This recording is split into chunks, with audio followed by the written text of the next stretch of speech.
Setup हो गया हम।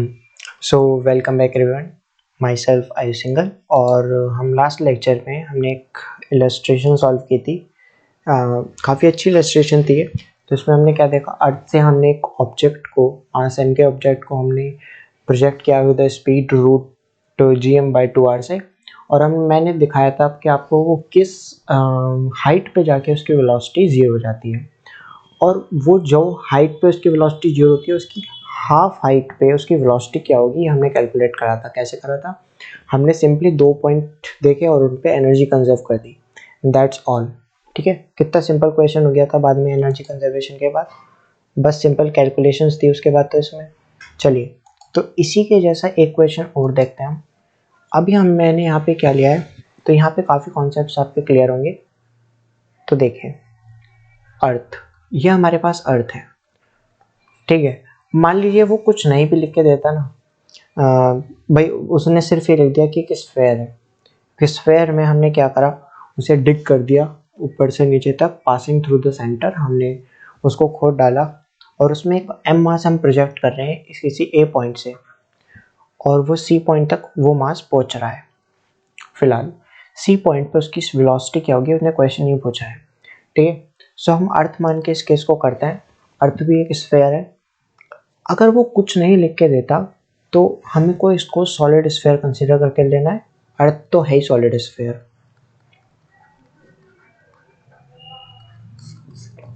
मैं सॉलिड स्फीयर से रिलेटेड कुछ पॉइंट्स यहाँ पे डिस्कस कर लेता हूँ। ठीक है, तो हमने क्या क्या पढ़ा था सॉलिड स्फीयर के बारे में।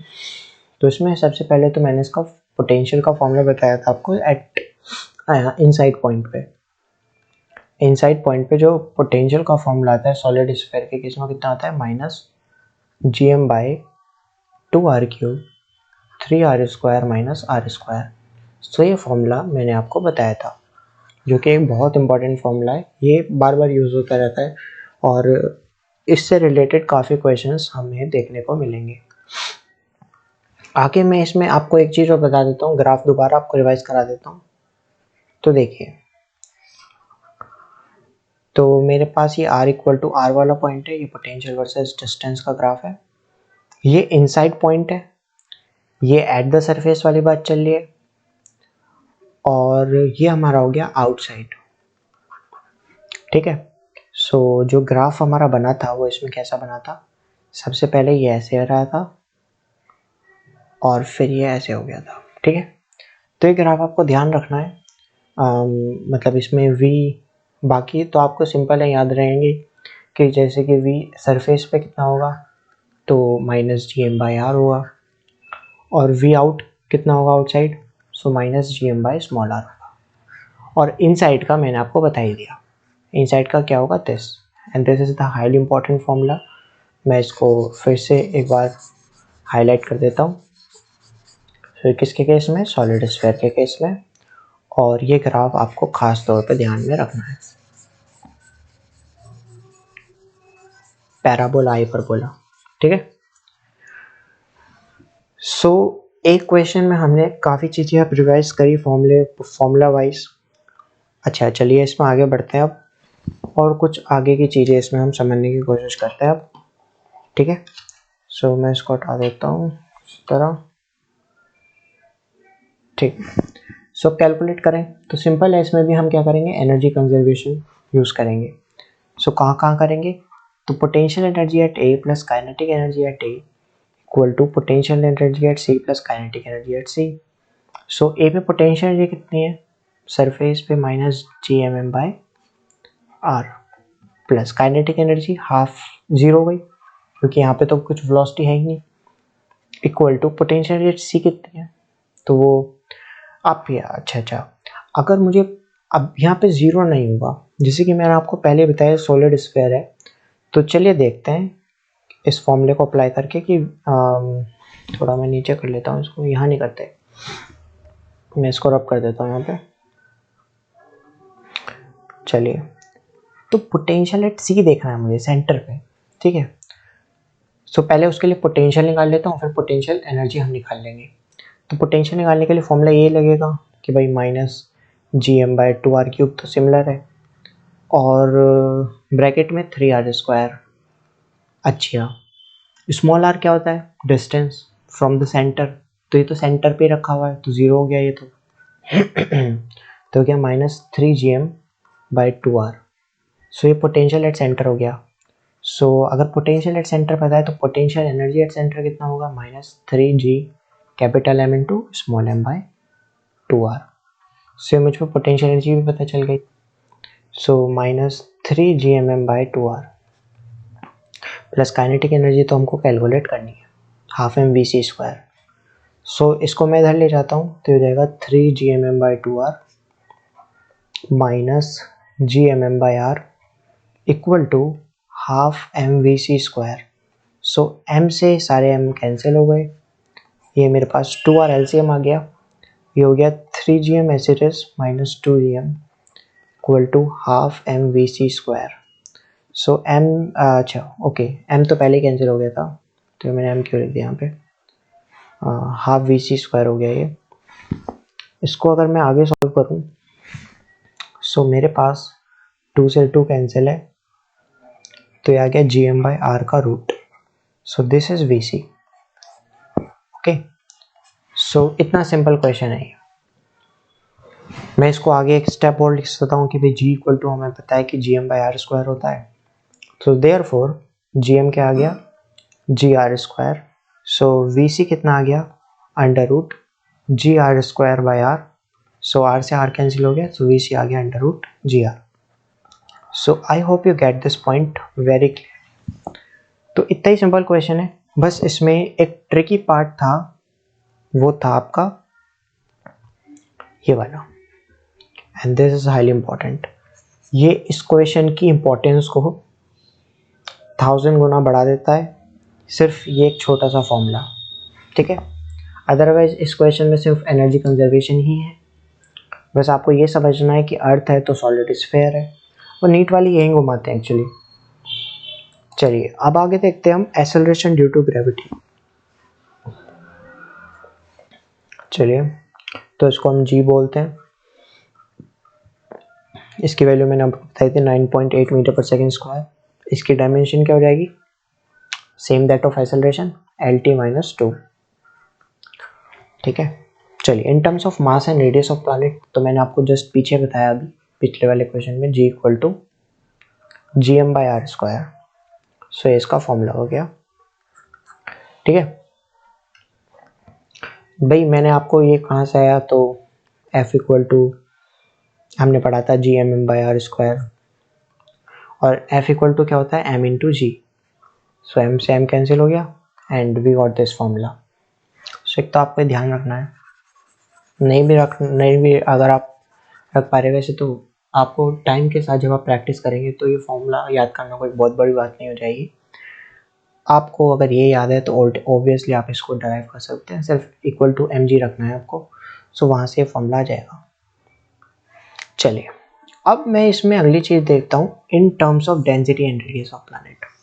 सो ये जान है इस चीज़ की, इस कॉन्सेप्ट की। बेसिकली यहाँ पे क्वेश्चन आते हैं, this is very very very important. So this leads to doctor, ये आपको मदद करेगा डॉक्टर बनने में डेफिनेटली। तो चलिए इसको हम हाईलाइट कर देते हैं। यहाँ पे दो इंपॉर्टेंट टर्म्स आई हैं, डेंसिटी एंड रेडियस। चलिए सॉल्व करना स्टार्ट करते हैं इसको हम। है तो बहुत सिंपल, ये भी बस करना कुछ नहीं है, वैल्यूज पुट करनी है। देखिए मुझको पता है कि डेंसिटी क्या होती है, मास अपॉन वॉल्यूम। वॉल्यूम होता है 4/3 πr³। देयरफॉर प्लैनेट की बात कर रहे हैं तो हम सर्कुलर स्फेरिकल शेप अज्यूम कर रहे हैं। सो उसके लिए वॉल्यूम 4/3 πr³ मानेंगे हम। सो जो उसका मास आ जाएगा वो आ जाएगा डेंसिटी इंटू 4/3 πr³। सो बस मुझे कुछ नहीं करना, इस वैल्यू को उठा के इस फॉर्मूले में पुट करना है। तो मेरे पास g इक्वल टू क्या आ गया? g/r² एज इट इज, और मास की जगह डेंसिटी इंटू 4/3 πr³। ठीक है, यहाँ पे m की जगह क्या आ गया, ये वैल्यू मैंने यहाँ पे पुट अप कर दी। सो r² से कैंसिल हो गया। सो भाई आ गया हमारे पास 4π ρg/3। तो ये मुझे g मिल गया, ठीक है। अब आप यहाँ पे गौर से देखिएगा, देखिए, रो को छोड़ दीजिए, आर को छोड़ दीजिए, बाकी 4 पाई जी और 3 ये सब कांस्टेंट वैल्यूज हैं। सो जो जी होगा वो प्रोपोर्शनल किसके हो जाएगा, रो इंटू आर के। सो ये चीज़ है जो नीट वाले पूछते हैं, जहाँ से क्वेश्चन वो कह देगा आपसे कि डेंसिटी मान लीजिए 3 टाइम्स हो गई, रेडियस मान लीजिए ट्वाइस हो गई, तो बताइए जी पे क्या फ़र्क पड़ा। तो बताइए क्या फ़र्क पड़ा। मान लीजिए वो कह देगा if density is increased by 3 times and radius of a planet is decreased by 2 times. Calculate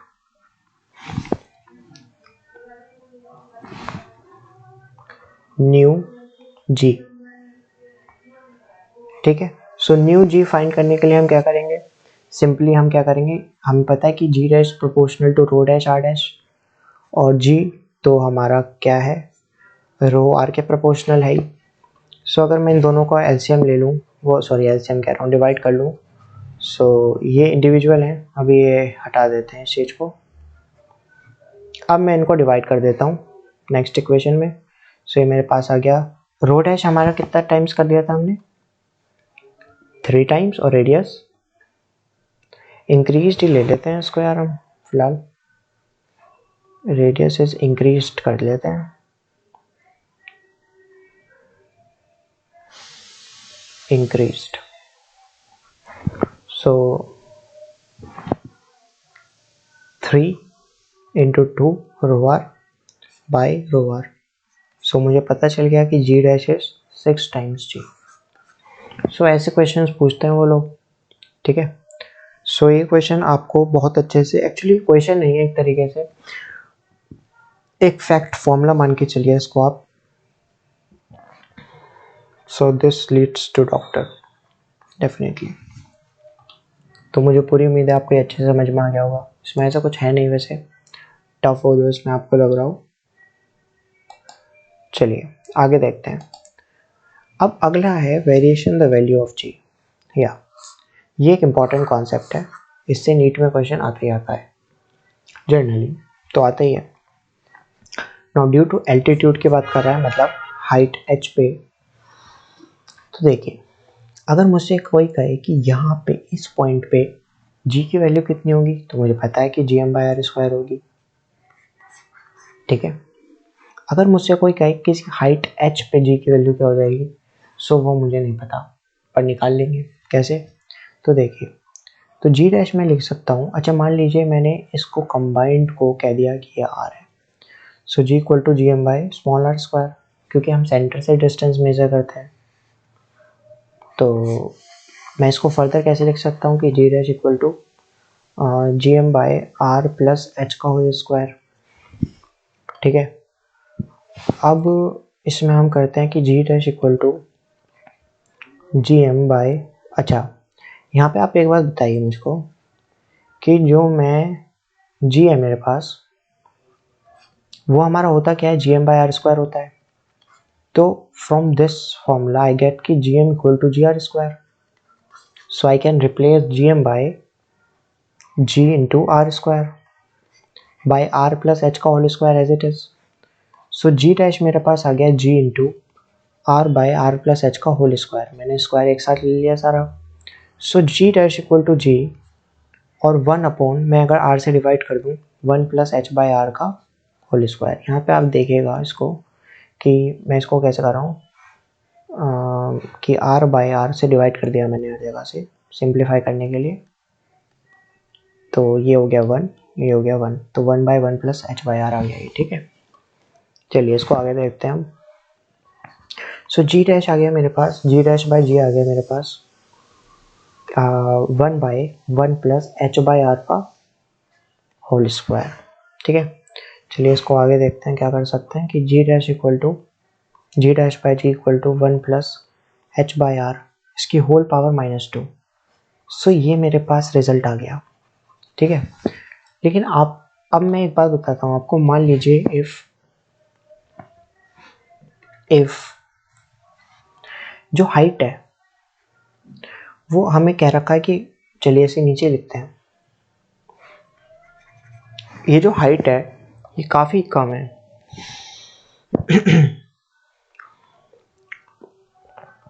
if h is very less than r,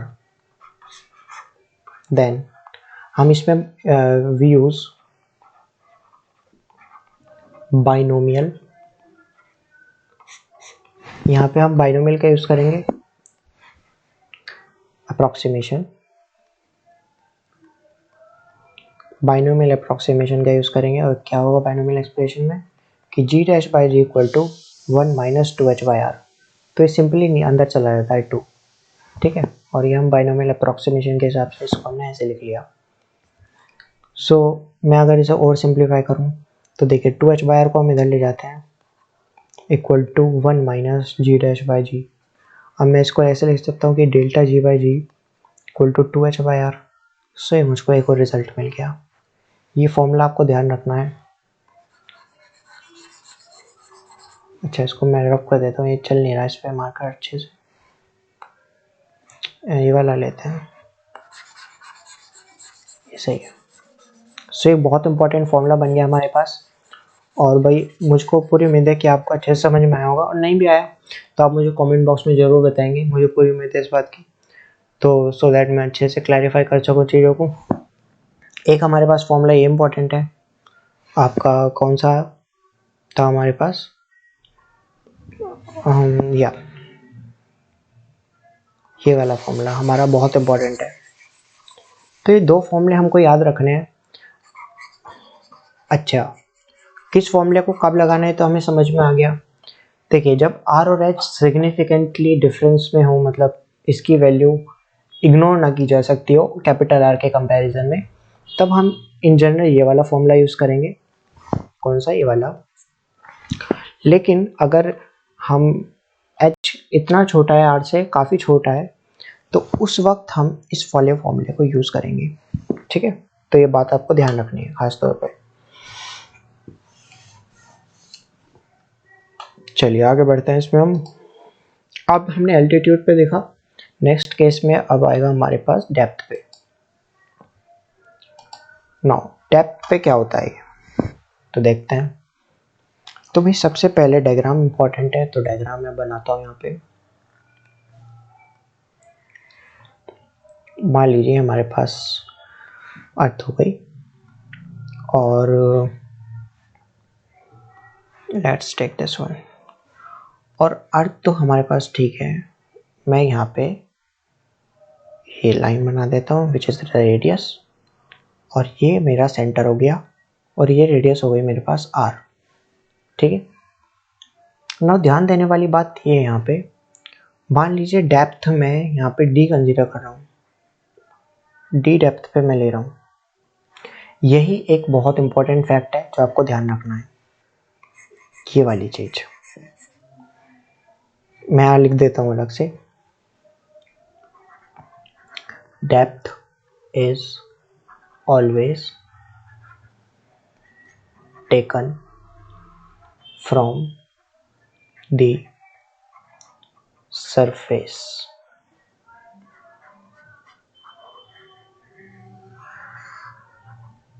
very very very important point. मेरे पास इसके बाद एक नेक्स्ट क्वेश्चन है जो कि आपका एल्टीट्यूड और depth दोनों का पॉइंट कि दोनों की अंडरस्टैंडिंग बहुत ज़्यादा क्लियर कर देगा। सो मैंने एक क्वेश्चन लिया है, उसके बेसिस पे एक इलस्ट्रेशन लिया, तो वो मैं जरूर कराऊंगा इसके बाद। अभी के लिए आपको ध्यान रखना है कि जो डेप्थ है ना, वो हमेशा मेज़र की जाती है फ्रॉम द सरफेस, ना कि सेंटर। चलो मैं लिख देता हूँ, and not from the centre. Centre से हमको नहीं लेनी किसी भी कीमत पे, कहाँ से लेनी है, सरफेस से लेनी है। तो ये वाला पॉइंट हाईली इंपॉर्टेंट हो जाता है डेप्थ के लिए, ठीक है। चलिए अब हम आगे बढ़ते हैं इसमें और इसको समझते हैं। तो इसमें कुछ नहीं है कि आपको बस जो जी डेल्टा जी बाई जी आएगा वो इसमें होगा डी बाई आर, ठीक है।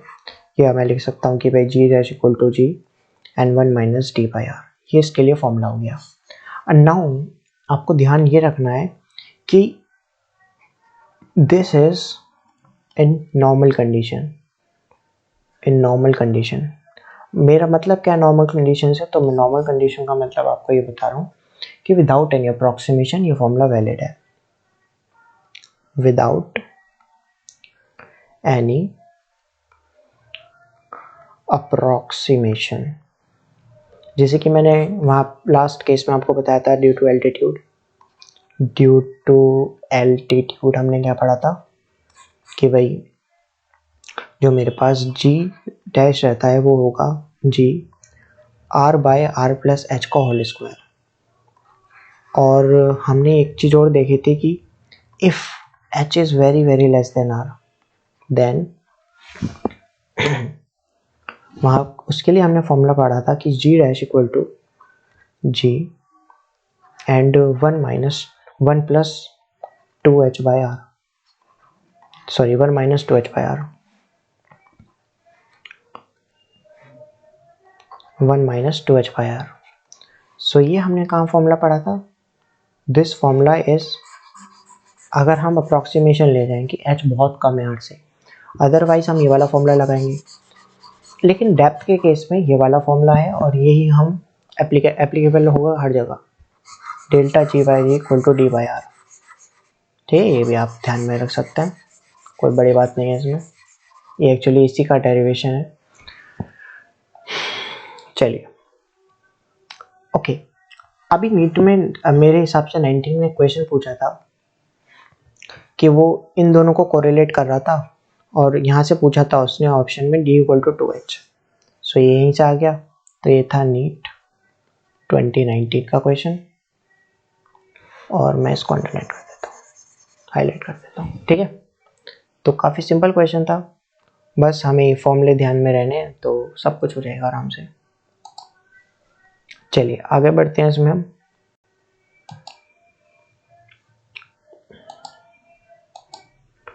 या अभी हम अगला एक इलस्ट्रेशन देखेंगे यहाँ पे।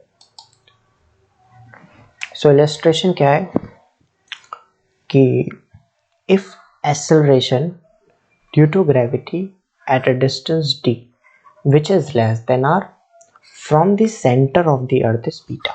पहले इसको देखते हैं क्या है। तो मैं यहाँ पे इसका एक ग्राफ डायग्राम बनाता हूँ। तो ये हमारे पास हो गया अर्थ, ये हमारी अर्थ हो गई। ठीक है, आगे भाई साहब कहते हैं कि पहले मैं एक रेडियस और बना लूँ यहाँ पे, शिट ओके।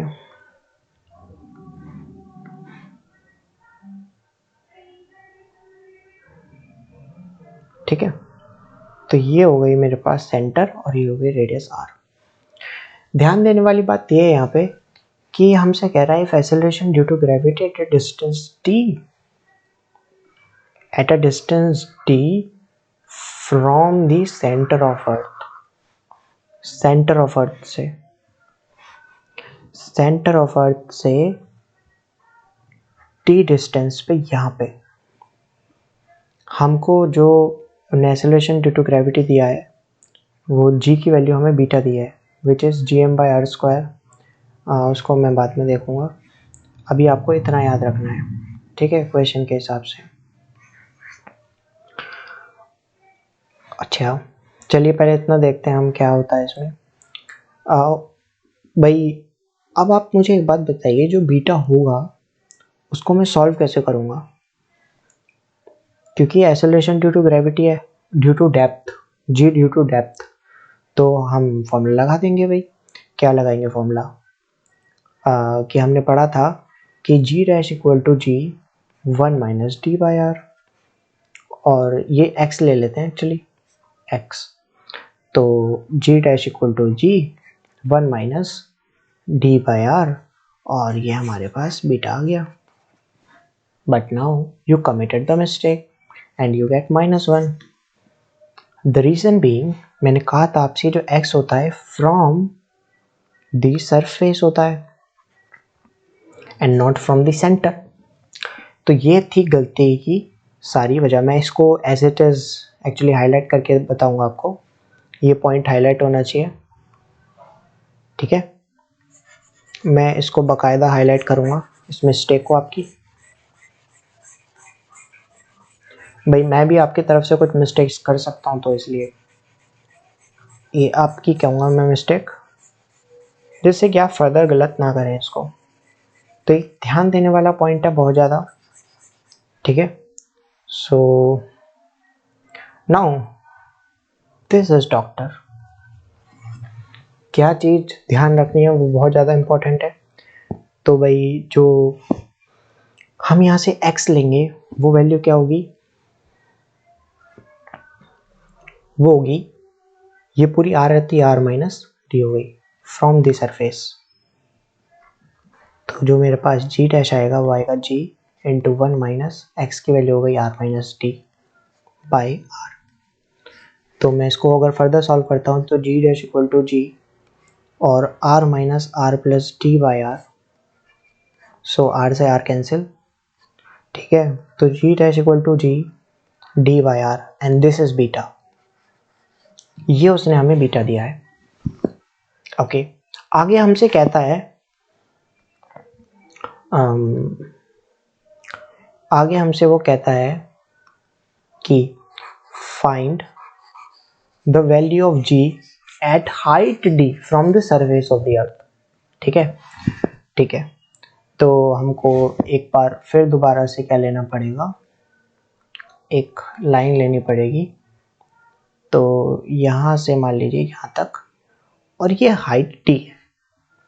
यहाँ पे मुझको क्या कैलकुलेट करना है, g डैश फाइंड करना है, g at height d।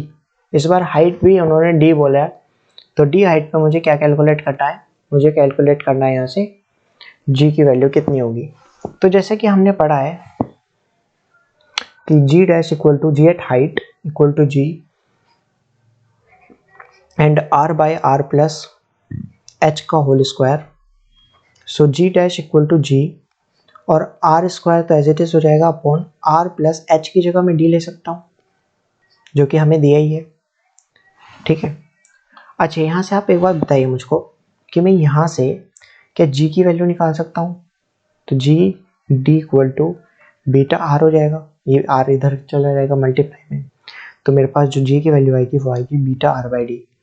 Now put this value in this equation and I get g की वैल्यू हो जाएगी मेरे पास beta r by small d, ये r क्यूब हो जाएगा, ये r स्क्वायर से इधर मल्टीप्लाई होके, और r प्लस डी का whole square. So this is the question, this is the fantastic question actually which resolves a lot of doubts from your minds. So यार ये बहुत इंपॉर्टेंट क्वेश्चन है, मतलब बहुत ही इंपॉर्टेंट इलस्ट्रेशन है, आपको बहुत ज़्यादा ध्यान से इसको देखना है। ये अकेली इलस्ट्रेशन आपके सारे डाउट्स क्लियर कर देगी रिगार्डिंग जी एट हाइट और एल्टीट्यूड। हम एक चीज़ बिल्कुल नहीं भूलनी कि हम किस टारगेट को लेके बैठे हैं फिजिक्स में। मैंने आपसे कहा था कि 140 बाई 180 आपको सबसे पहला टारगेट होना चाहिए। बाई मीनिंग ऑफ 140 मेरा मतलब ये है कि आप मान लीजिए 10-12 टेस्ट दे चुके हैं फिजिक्स के, उसमें आपका एक कंसिस्टेंट स्कोर बनना चाहिए ऑफ जो एवरेज निकल के आता है वो 140 प्लस होना चाहिए हमेशा, इससे नीचे ना जाए। तो उसके लिए क्या है, सिर्फ मैंने आपसे प्रॉमिस किया है कि आप मेरे सिर्फ लेक्चर्स को बार बार देखिए, बार बार समझिए इनको, दोबारा दोबारा दोबारा। जो चीज़ें नहीं समझ में आ रही है कमेंट बॉक्स में लिखिए, मैं उनका अगर मैं वहीं एक्सप्लेन कर पाऊँगा तो मैं करूँगा, अदरवाइज़ मैं उस पर एक डेडिकेटेड अलग से वीडियो बनाऊँगा, अदरवाइज़ मैं उसको नेक्स्ट लेक्चर में कवर कर दूँगा, ठीक है। उसके अलावा आप ये सारे लेक्चर्स इतनी बार देख लीजिए, मैं अश्योर करता हूँ कि आप गारंटेड सिर्फ इन लेक्चर से, अगर आप क्वेश्चन प्रैक्टिस भी उतनी नहीं कर पा रहे हैं, सिर्फ ये लेक्चर्स ही आप देख रहे हैं, तो आप 140 प्लस ईजिली सिक्योर कर लेंगे। फिजिक्स की मैं बात कर रहा हूँ, ठीक है।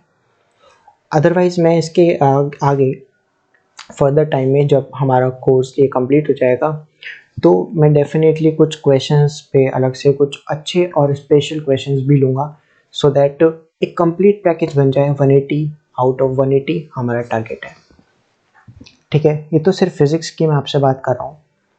हमको हर हालत में नीट का क्या कह सकते हैं हम उसे, पोस्टमार्टम करना है।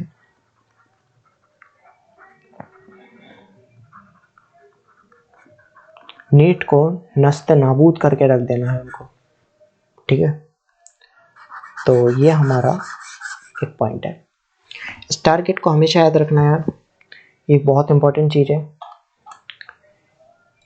क्योंकि if it is just an exam तो इसको फोड़ देते हैं ना।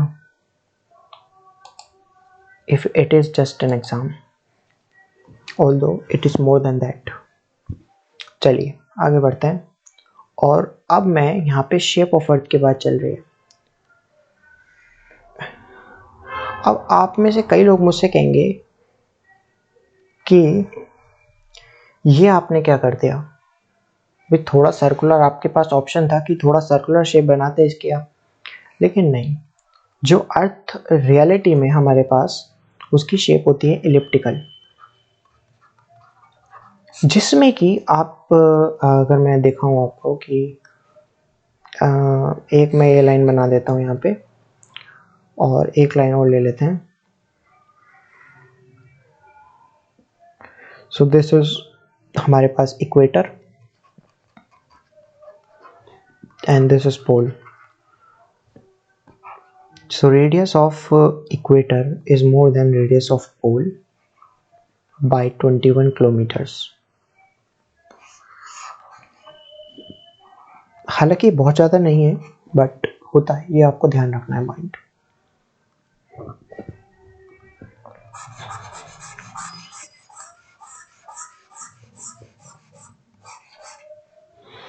ऑलराइट, तो ये कुछ चीज़ें शायद देख नहीं पा रही।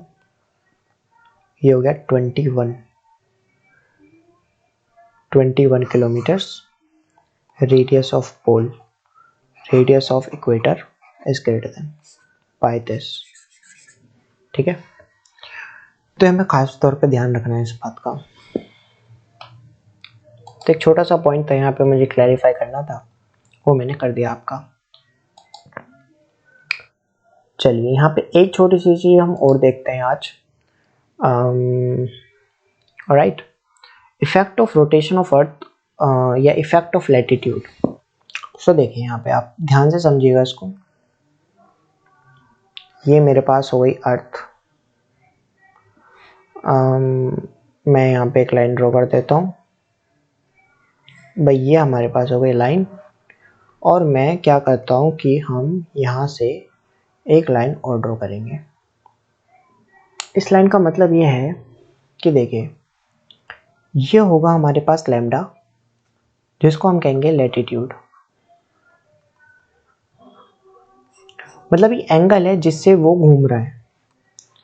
ये कौन सा एंगल है? द एंगल जिससे वो इक्वेटर से पोल की तरफ जा रहा है।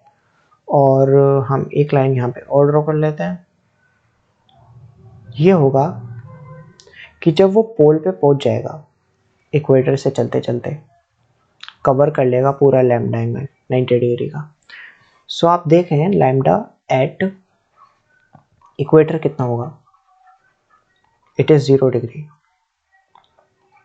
Lambda at pole equal to 90 degree. ये आपको ध्यान रखना है। ध्यान नहीं, एक्चुअली दिख रहा है हमको, लैम्डा जब पूरा नीचे होगा इक्वेटर पे होगा तो 0 होगा, और जब पोल पे पहुंच जाएगा वो 90 हो जाएगा। ठीक है, तो यहाँ पे आपको एक फॉर्मूला है, बहुत इंपॉर्टेंट फॉर्मूला एक्चुअली। सो जी इफेक्टिव की अगर मैं बात करूं तो जी इफेक्टिव होता है g minus r omega square cos square lambda. तो ये फॉर्मूला एक्चुअली डॉक्टर है हमारे लिए, और मैं इसको हाईलाइट कर देता हूँ। Highly important formula, very very very important. So भी आगे देखते हैं कि एट इक्वेटर क्या होगा। सो लैम्डा मेरे पास इक्वेटर पे कितना हो जाता है 0। सो जी इफेक्टिव क्या हो जाएगा, g minus cos zero is 1। Okay, so r omega square. तो ये तो हमारे पास आ गया जी इफेक्टिव कैल्यू इक्वेटर पे कितनी होती है। ऐसे ही हम देख लेते हैं कि एट पोल कितनी होती है। सो जो जी इफेक्टिव हो गया, अच्छा लैम्डा कितना हो गया पोल पे 90 डिग्री, एंड मेरे पास कॉस 90 क्या हो गया 0। सो जी इफेक्टिव हो गया सिर्फ जी। तो यानी कि ट्रू वैल्यू जी की हमें कहाँ मिलती है देखने को, ये हमें कहाँ मिलती है एट, ट्रू वैल्यू अगर मुझे देखनी है जी की तो मुझे पोल पे मिलेगी, अदरवाइज तो हमें ये इक्वेटर पे तो ये देखने को मिलता है। ठीक है, सो आई होप कि आपको यू एंजॉयड दिस लेक्चर, और कोई भी आपको डेफिनेटली मैं जैसे कि पहले बता चुका हूँ, तो आपको कोई भी प्रॉब्लम होती है इसमें तो आप जस्ट मुझे कमेंट बॉक्स में लिखिए and I will resolve the problem as soon as I can. And I hope you enjoyed this lecture and चलिए यार, इसी के साथ see you, bye bye, Tata.